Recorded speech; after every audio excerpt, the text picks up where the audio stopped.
प्यारे बच्चों, आज हम कर रहे हैं गणित का जादू कक्षा तीसरी में जो सेकंड लेसन है उसमें से बिंदियों का खेल कि किस प्रकार हम बिंदियों से अनुमान लगा सकते हैं। तो इसको अभी हम देखेंगे और इसको हम गेहूं के कुछ दाने या चूड़ी के द्वारा, या आप बड़ी जगह पे खेलना चाहते हैं, छत पे खेलना चाहते हैं तो बजरी कंकड़ वगैरह आप लेके इसको खेल सकते हैं। प्यारे बच्चों, जहां हम खेल रहे हैं बिंदी का खेल कक्षा तीसरी का जो हम कर रहे हैं, तो इसमें क्या है कि आप कुछ बिंदु लगाकर उनको हम किसी सर्कल की सहायता से, देखिए यहाँ पे आप क्या कर सकते हैं कि हम कुछ गेहूं के दाने लेंगे। देखिए जिस प्रकार से ये मैंने गेहूं के दाने लिए हैं, तो आप अपने भाई बहन के साथ इसको खेल सकते हैं। या अगर आप बड़े ग्राउंड में खेलना चाहते हैं, बड़े मैदान में अपने आंगन में खेलना चाहते हैं या छत पे खेलना चाहते हैं, तो उसके लिए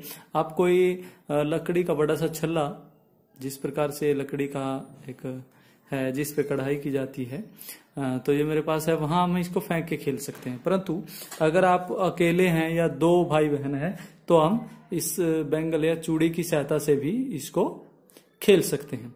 अब हम बिंदी क्या कहता है, वो कहता है कि बिंदियों की सहायता से अंदाजा लगाना, कि हम संख्याओं का अंदाजा लगाएंगे और फिर उस संख्या को देखेंगे कि वो जो हमने अंदाजा लगाया था वो हमारी संख्या सही है या सही नहीं है। जिस प्रकार मान लीजिए हम दो भाई बहन खेल रहे हैं और एक है रमेश और एक है राम। दोनों भाई बहन खेल रहे हैं, तो हम यहां दो चीजें करेंगे। पहली, यहां खेलेंगे अंदाजे से कितना बोला और वास्तव में कितना था। तो इसको आप डायग्राम बना सकते हैं। तो क्या करेंगे, देखिए जैसे मेरे हाथ में चूड़ी है, तो एक दूसरी चूड़ी इसमें फेंकेंगे। जिस प्रकार मैंने चूड़ी फेंकी, तो आप इसको ऐसे घुमाकर हम रख देंगे।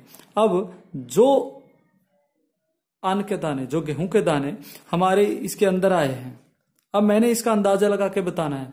मान लीजिए हम इसका अंदाजा लगा रहे हैं कि मेरी गेहूं के जो दाने हैं वो 30 हैं।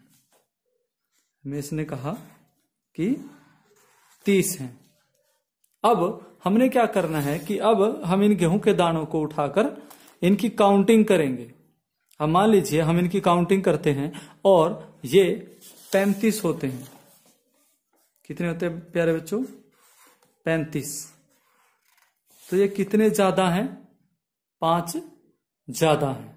तो इसमें से आप उसके अंक भी काट सकते हैं कि जैसे 5 जिसका भी कितने का फर्क था, तो 5 का फासला था। फिर आप दूसरा बच्चा इसको ले और अपने हिसाब से इसको डाले, और फिर इस प्रकार से जो भी आपकी चूड़ी के अंदर, बैंगल्स के अंदर कणक आएगी, उसका फिर आप अंदाजा लगा के बताएं।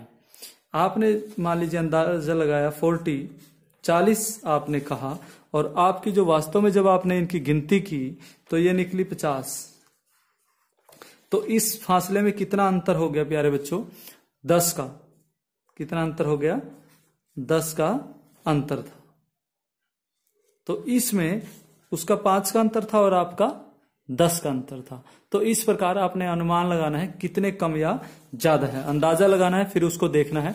इसको आप बजरी की सहायता से, थोड़ी छत पे बजरी डाल के, थोड़ी जगह पे या मिट्टी के कंकड़ डाल के, बीज डाल के, जो भी आपको चीज मिले उसको डाल के उस भी खेल सकते हैं। और किसी बड़ी चीज से या झाड़ू की सींक को आप गोल कर लें। झाड़ू की सींक को भी आप इसी प्रकार से गोल करके यहाँ धागे से बांध लें, फिर उसको छल्ला बनाकर ऐसे हम फेंक सकते हैं और फिर देख सकते हैं कि उसके अंदर कितनी चीजें उसके अंदर आई, फिर अंदाजा लगा के बता सकते हैं। इसी प्रकार प्यारे बच्चों, आप अपनी चद्दर पे, जैसे बेड की चद्दर पे कोई बिंदियां हैं या पर्दे पे है या आसपास मेज पोशाक है, कोई पत्तों की गड्डी है या पेड़ की एक टहनी पे पत्तों का अंदाजा लगाना है।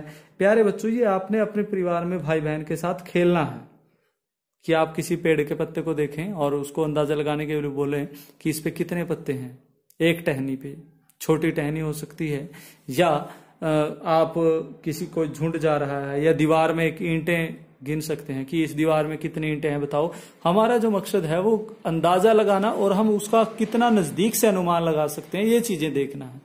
तो प्यारे बच्चों, आप इसे जरूर करें। और घर पे रहें इसी के साथ। Thank you.